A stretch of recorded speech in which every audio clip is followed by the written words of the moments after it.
chat. Listen, you know I gotta put y'all on. If y'all just tuning in for this portion for Hold the on, short wait. form video, bow.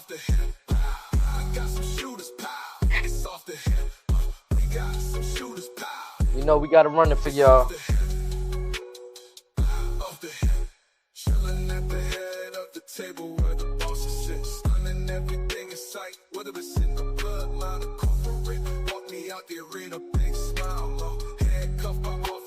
Hold on, wait, I think they lost the script. Brought me out the arena, big smile, low, handcuffed by officers. Hold on, wait, I think they lost the script. Brought me out the arena, big smile, low, handcuffed by officers. Hold on, wait.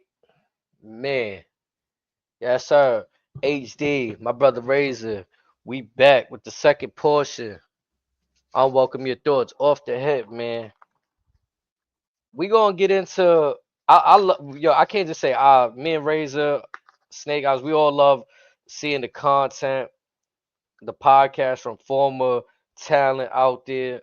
But one that catches my attention, Razor, I'm gonna be honest, one that I wanted to highlight today was the Stevie Richards show because I feel like he's been popping up in my algorithm and a lot of his stuff, I feel like it'll be a unpopular, unwelcome your thoughts kind of moment. Like I feel like some people may have a problem with, in my regards, I think he keeps it honest. Like he keeps it 100.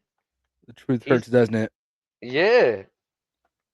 And Steve is one of those guys that I honestly feel that he doesn't get a lot of love compared to the polarizing Conan, Jim Cornette, Russo, you name it.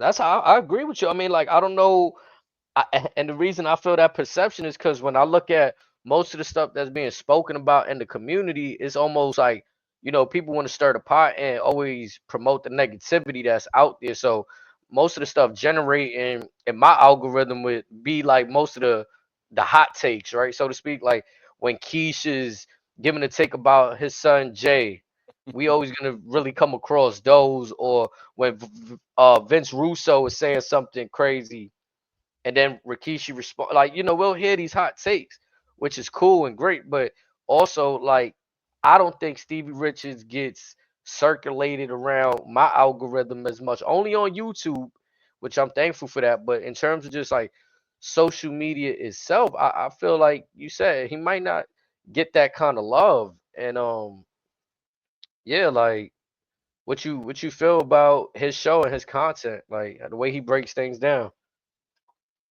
Much like another guy that doesn't get a lot of love, and Al Snow, Stevie Richards is one of the smartest guys out there.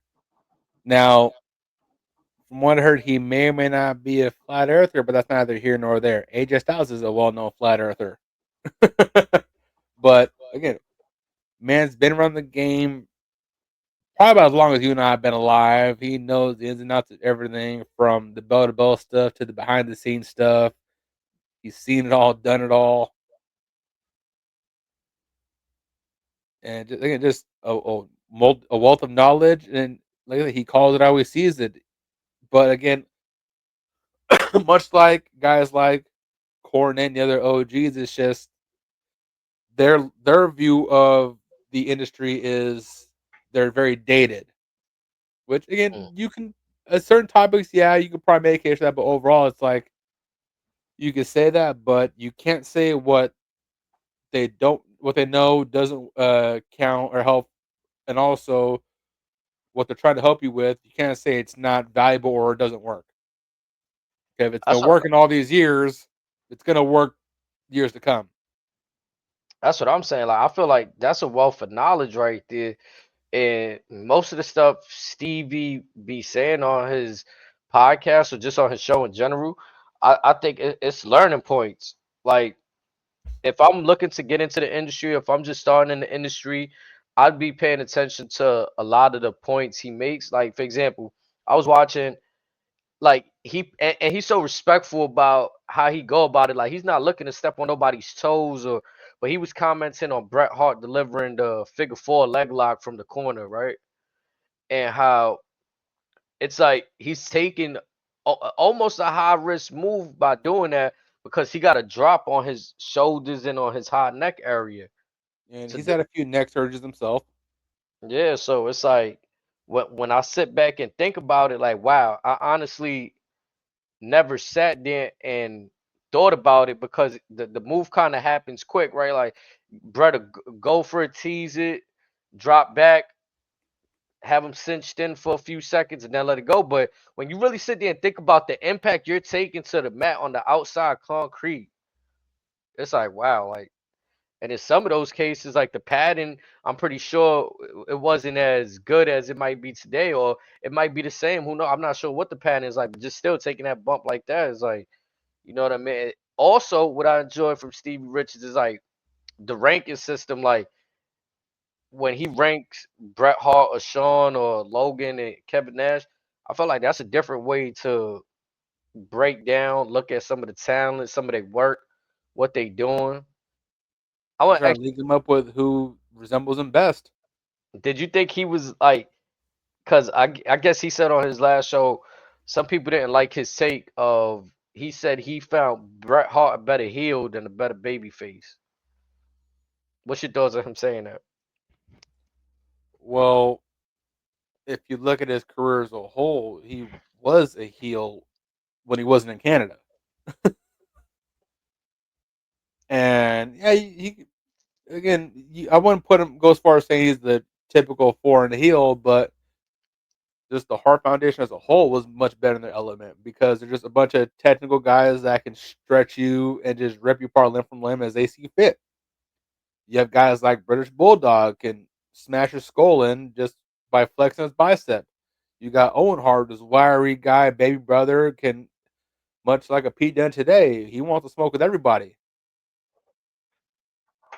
Nah, yeah, I'm gonna be honest, like that whole, maybe it was just a bad timing thing, but when Brett became a baby face, or like that baby face Brett for me, it was never gonna be a good outcome for him. It was bad versus Shawn. It was bad versus Austin. It didn't go so good sometimes against Taker.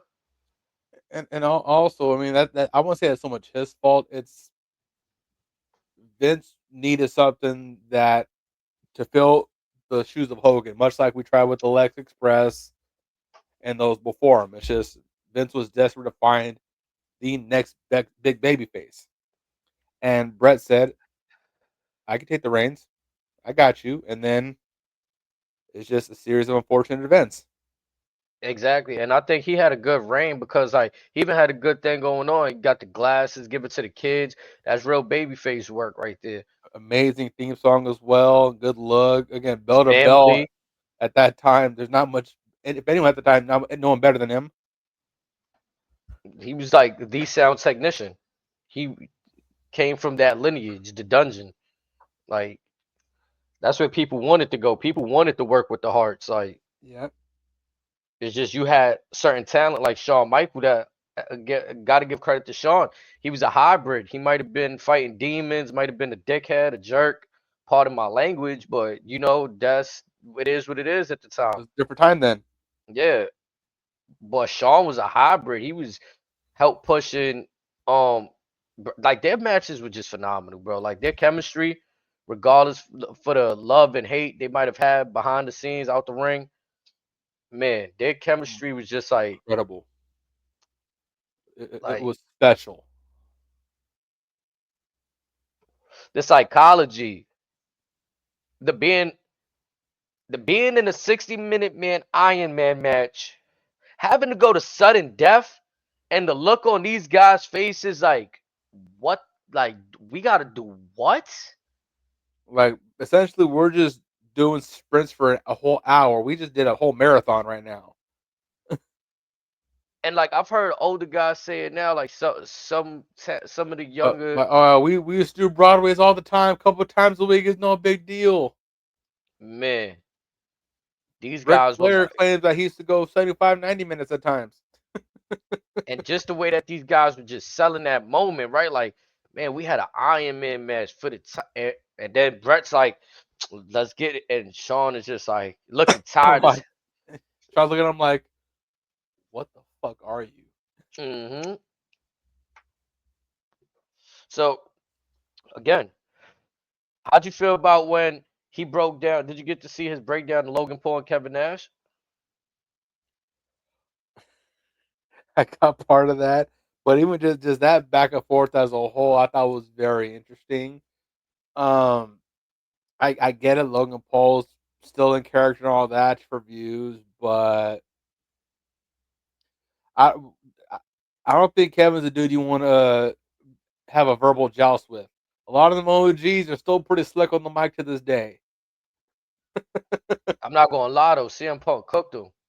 I don't know Yeah, he if that did. was by hook or by crook. If CM Punk got one away on him, but But again, Punk's one of the rare few today that just has the gift of gab. and I'm not gonna lie, Logan Paul, like kind of like what Stevie was saying. Sometimes his in-ring promos can be a little like but he do know how to sell on those like tape with his own comfort. He knows how to Yeah, talk his shit. Cause he got the live crowd working against him too. Like I've been in the building, him trying to get a promo off, and he's getting that dom heat where the crowd is like not letting him get shit off. mhm. Like so in that other setting where he gets to talk freely, nobody really like he kind Just of cooks flowing. up. The one thing I had issue with, if I have any issue, is and I love Kev, man. I always love Big Daddy. You know what I'm saying? Since Diesel days, Kevin Nash. You know what I mean? But you did say, Kevin, the money. You're not here to make friends. And Logan Paul he's come through and made some money. He's even done something that hasn't been seen where he's getting sponsorships on the ring. He got his drink out there. Like there's a lot of things going on. Like You got it on the ring, on the corners, on commercials. Got the hydration station. we even got a mascot coming out. It's a YouTuber. He's essentially business partners with with the board. And he got his own massive following that he built on his own. The dude fought Floyd Mayweather. Whether it's an exhibition match or not, the dude went in there and box office with Floyd Mayweather. Floyd Mayweather. Money May. Not even that. Like I touched on earlier, it's like this man came out of nowhere and put on an instant classic with Roman Reigns in Saudi Arabia. An And instant I was one of classic. those people that said, why is he in this match? Did he And deserve then this? and He showed the with fuck out. from bell to bell, he showed us why he needs to be in that. Or even then, like his stuff with Randy and KO, his stuff with Cody, that spot with Ricochet at the Rumble. And I get it in Kev's eyes. It's like he's not one of the boys. He hasn't paid his dues. But again, I get that, but it's like at a certain point, if someone is that just gifted at what the role is, I mean, I get it. Some folks take it like a sponge, and then this is a day and age where it's probably a lot easier to train them if you're training for a certain style. But again, love him or hate him, dude's money. Money. He got his own following and that can help the business. So it's like I I'm always gonna be for something that can help the business. And I hated to admit it then, but I'll admit it now. Logan Paul to a degree helps the business. He hasn't like whenever he's in the ring, he's not looking like he don't belong. He looked like for that moment in time, he's taking that shit serious. Like he said in that towards just the ounce of dedication or whatever his words were, right? Like a little bit of dedication or that's all he needs, and he's locked in. That shit crazy. Mm-hmm. Now I don't agree with Logan Paul when he says that he's better than half the roster now. Maybe you're just as athletic as some of the guys on the roster, but the psychology, it's getting like everything's a work in progress. But I can't say that about everybody on the roster that's been working hard through NXT. That they fighting to get their footing right on the main roster. He just happened to be The way I see it, okay, invitation you're kind of dude. He okay. takes So Logan Paul is what our age, give or take, right? yep. Okay, so you're just as talented as folks that are fresh out of high school in NXT. Whoop de doo. You just happen to be just as athletic as folks that have been in the game for 10, 20 years. Okay? No, yeah, and if you're a person that loves any sport or any whatever it is you love, you don't really want to hear your favorite people say that they just in it basically for the money and that they don't really care about the history. They don't know too much about the history. And it might rub some people the wrong way. It might not. You know what I'm saying? Like you've heard instances with Brock Lesnar where like it may seem like he don't care, but other wrestlers that are close to him would tell you, nah, he loves the business. Like he loves this shit. So once the perception gets out that you don't really love this shit like this could actually maybe backfire on Logan Paul within WWE if this isn't made to be go along with his character, his gimmick, right? Like, let's just say this is some shit he just cut on his impulsive just to say it or wherever he said it at, and this does nothing for future WWE story. It's like fans could come back and just it could be bad heat for you. Look what it did to Ronda. Yeah, that's what I'm saying. Prime example. Yeah, I'm glad you bring that up. It could have that kind of effect on it. Someone who, again, much like Logan, took the industry like a sponge. Has some glimmers here and there. Again, you can't argue, you can't say she wasn't talented and given the right opponent, given the right story. And she got an ego. She walked away and had that little YouTube or Twitch stream, whatever, talking just bad mouthing the locker room, the business. Came back acting like it wasn't going to come back to her. And some of her closest friends and Shayna Baszler took that to heart, saying, "Hey, wait a minute. I actually enjoy this. If you feel some type of way about this, then you can just go kick rocks." Hmm. Well, I mean, like shit, But man. anytime you fall out of love with something, it's usually bad news bears after that. And that's where that promo, if it was a promo, can hurt Logan Paul in that aspect because again, listening to it, I felt part of it was like, oh, him talking his shit, and then the other part was like, okay, you're saying too much, you're doing too much, like you know what I'm saying? You're being a little extra and unnecessary. Yeah, that's definitely how I felt on that. So Yeah, but I mean, he's treading a very dangerous line. yeah,